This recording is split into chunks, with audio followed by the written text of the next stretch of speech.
Welcome to the Out of Home Insider Show, the loudest voice in out of home, bringing you tips, tricks, and insider insights to not only make your advertising more effective, but more efficient too.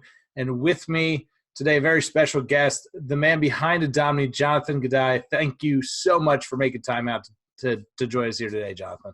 Oh, thanks for having me. It's great to be here. Well, a great place to start. It's a fun place to start because I feel like everyone's got their own unique path of how they ended up in out of home. So why don't you tell us yours? How did you get to be the programmatic out of home guy? Yeah, it's a great question, and it kind of goes back to 2014, 2015. I had been in the e-commerce world for most of my career, pretty much from like 2002 to 2014, 2015. And I was in the process of selling the e-commerce business that I had. And this guy named Jonathan started dating my wife's sister. And he's a serial entrepreneur. He's from Las Vegas. He has bars and restaurants and security company and magazine. And he owns a few billboards as a small ownership passive investor. And he came to me and said, I looked at our P&L for the year, and when I calculated how much money I could have made versus how much money we did make, there was like 20-30% gap. And he's like, I'm looking at this almost like it's a hotel, property where it's a digital sign. There's 8 slots. If only 6 or 7 of them are sold at any given point, what if we took an unsold space and put it online? And he's like, I don't know anything about e-commerce or digital for buying things online from a production standpoint, but you do. And so maybe you can join me and we can build this, and maybe we can make more money on these 3 boards. And if it seems like it's interesting, maybe we can take it and apply that to others who might have the same need. So Adomni originally started as Advertise Everywhere was the name, but focused first on these digital billboards in Las Vegas. That's and that's definitely an interesting way into the space. So it starts out, we've got 3. How did it go? Did it work initially? Were there, I'm sure, some hiccups along the way? What was that first 12, 18 months like trying to figure this thing out? Yeah. So it's interesting, like you've got an idea and the concept sounds so simple, right? I mean, we've been selling stuff online now for many, many, many years. And so the first thing I did was say, I don't want to have to reinvent the wheel and build everything from scratch. There's got to be a platform, a Shopify of the world, right, for out of home, sure, that we could just use and maybe add some custom features or apply it to the screens. Because most people in technology try to build what only needs to be built, but utilize what's already available as building blocks. And so the thing that surprised me the most in 2015 was that there just wasn't a platform or a technology like a Shopify or like, these e-commerce platforms that you could take off the shelf. And so we ended up saying, okay, well then we'll build something from scratch.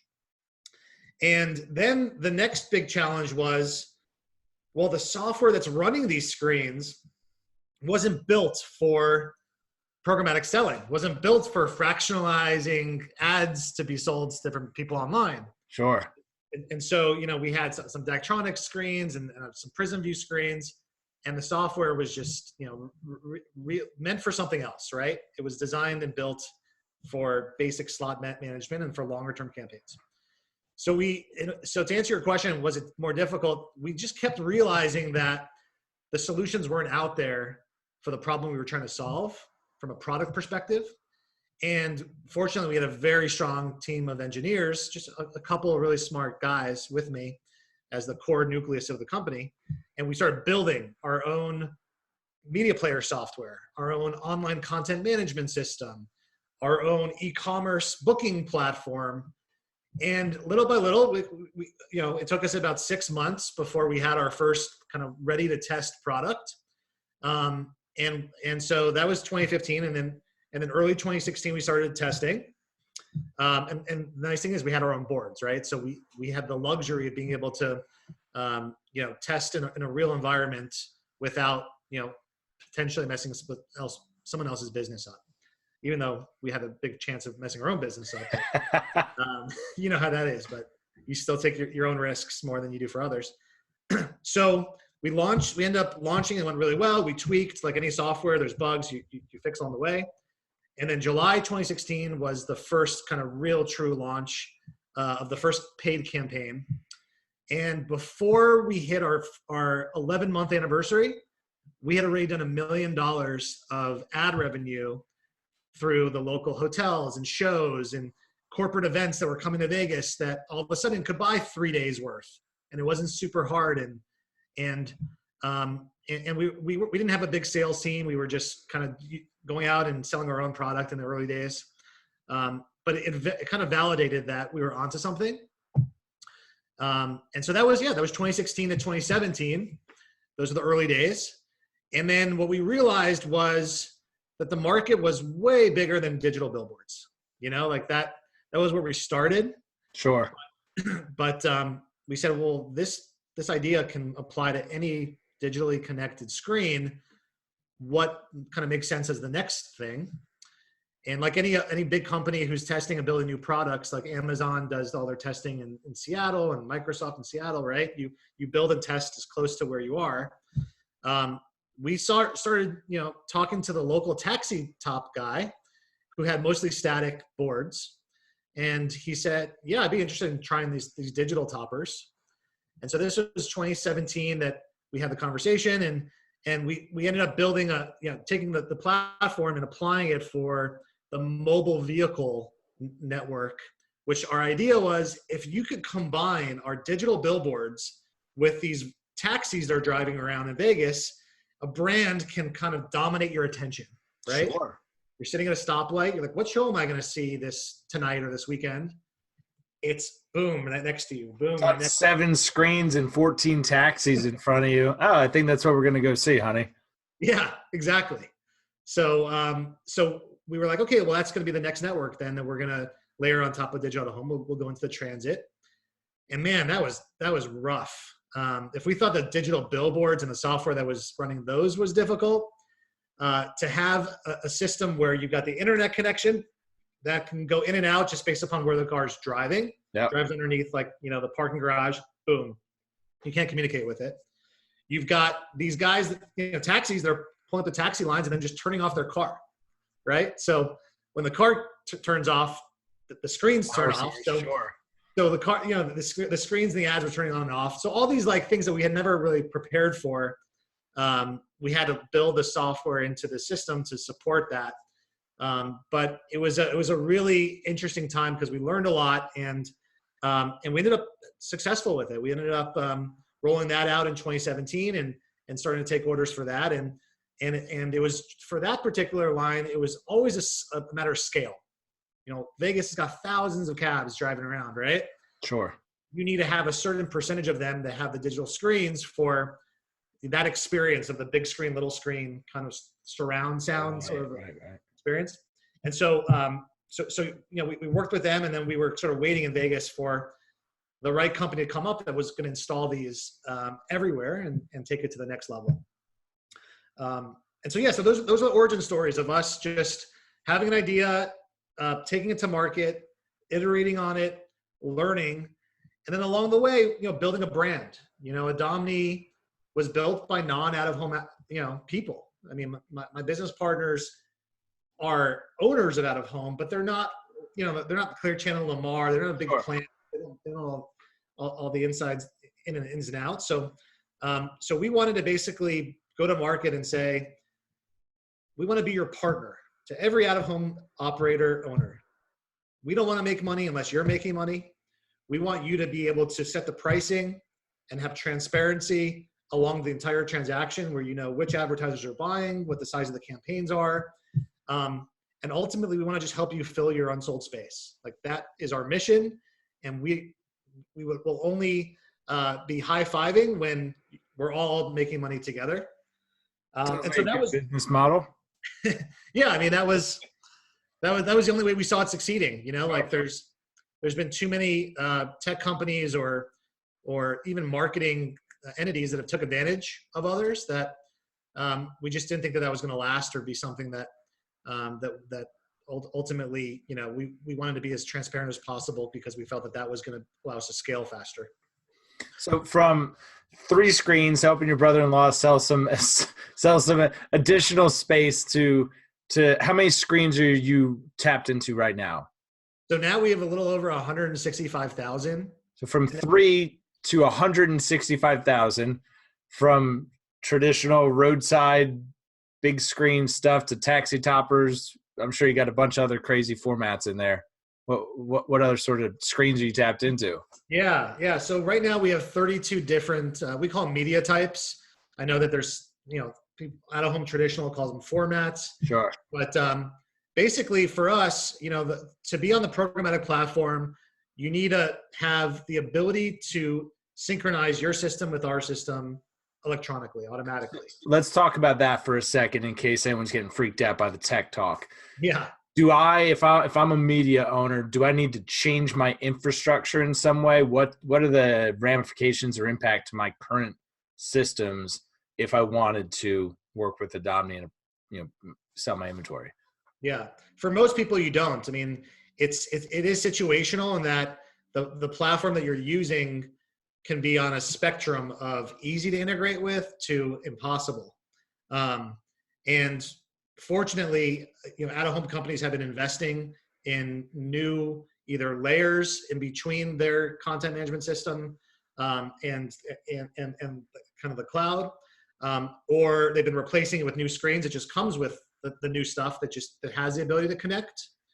So if you're running Broadsign or Ayuda or Blip or Apparatix or Adomni's Media Player CMS, then you can connect. 3-4 years ago, I couldn't say that, right? We weren't partnered with all those companies. And so aside from the media owners being really where the business started of having the 165,000, that's when the business starts getting interesting. It's the partners along the way that we've formed partnerships with, where Broadsign's Reach SSP, for example, we connect into that. And so it's now easier than ever to connect to the Adomni platform. But it's one of those things that on a case-by-case basis, we're pretty upfront and asking, what are you running and what versions, and being able to assess, the feasibility. But it's gotten really good lately. Makes sense. Where are you seeing the most growth from for programmatic? Is it from brands direct? Is it from agencies adopting it? Is it a little bit of both? Where are you seeing the most growth? Obviously, we're in unprecedented times, but up until that point, where are we seeing it from? Yeah, sure. So our big mission is to try to bring new money into the marketplace. So direct-to-consumer brands, brands that are focused more on Google and Facebook advertising. So money that traditionally hasn't been spent in out of home. That's right. Okay. Yeah. That's kind of our tier one preference.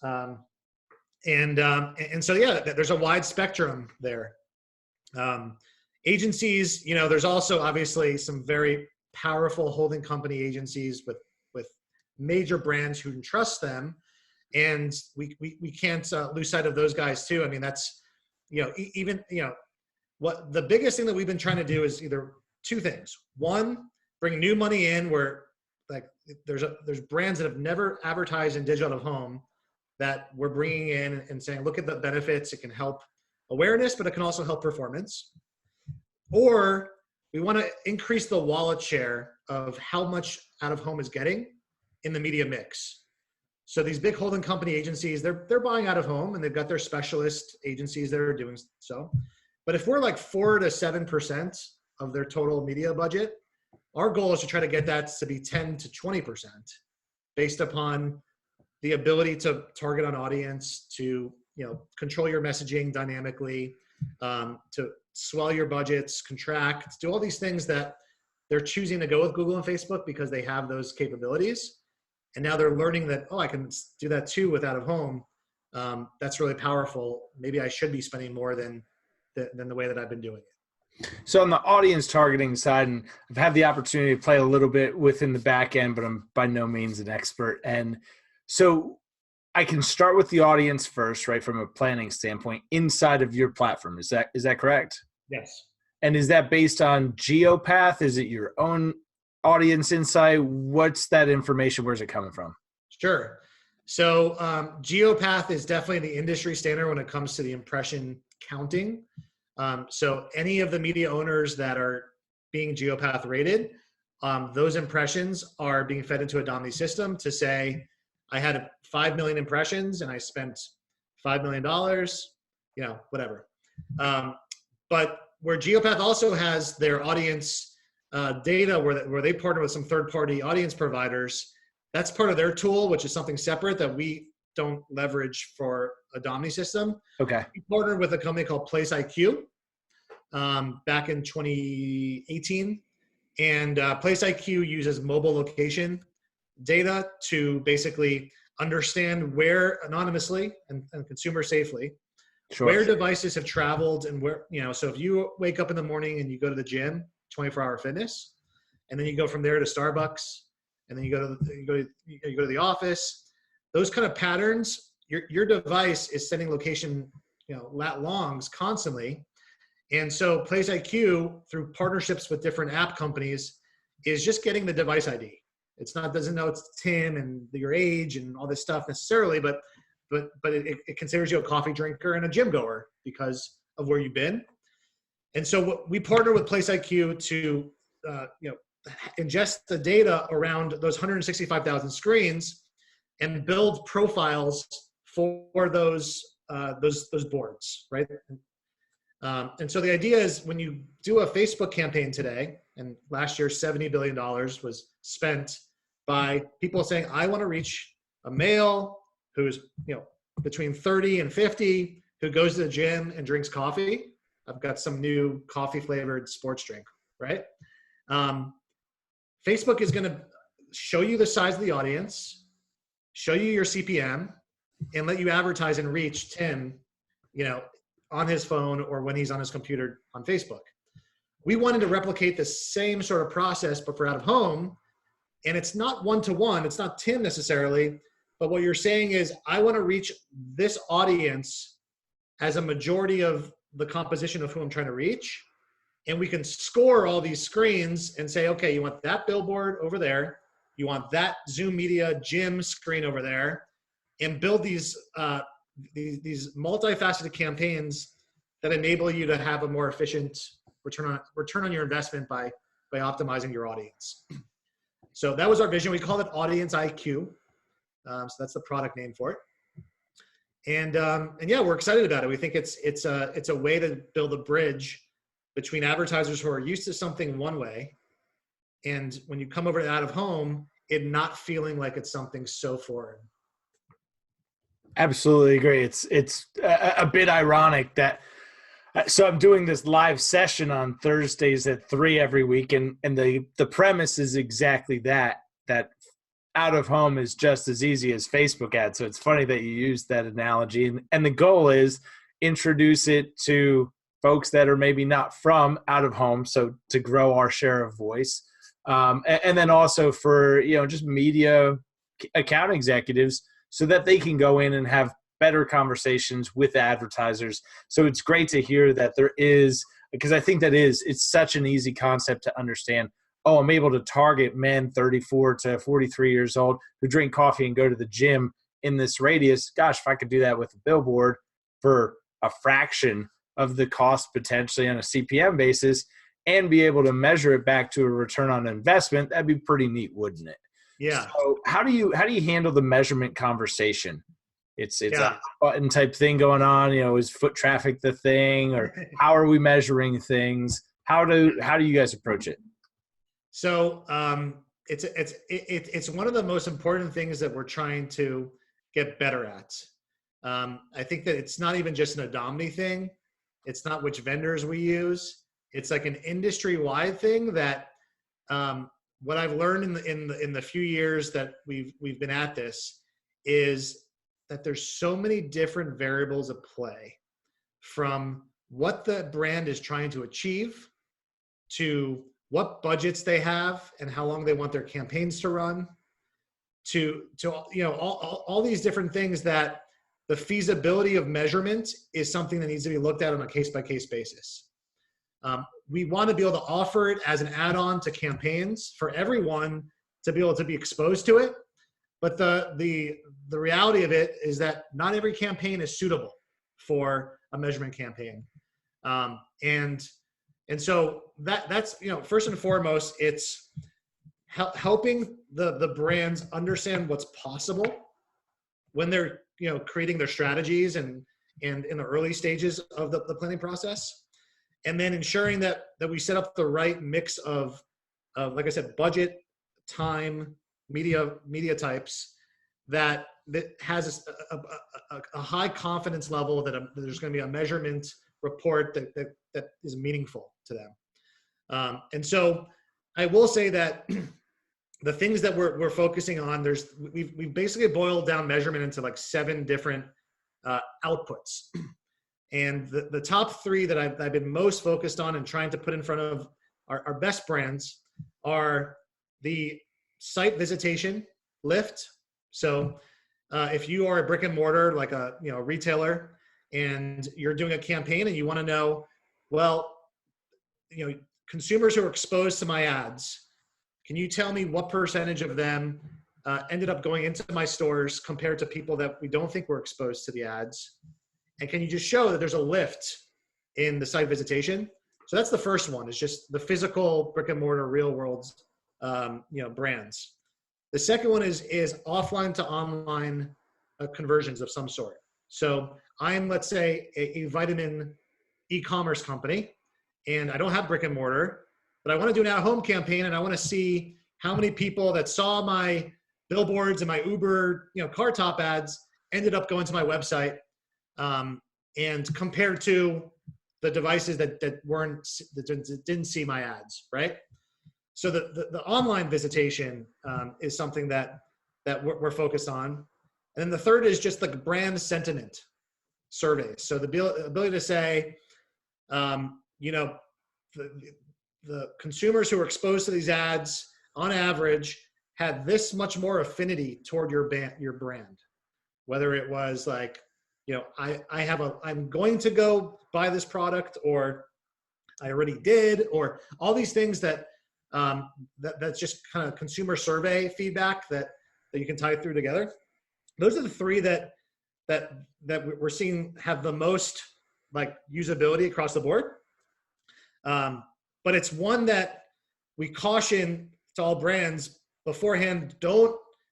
Before you fall in love with it, let's just make sure you understand that there needs to be scale, right? For any of these reports to have meaning, the scale comes from the campaign running long enough.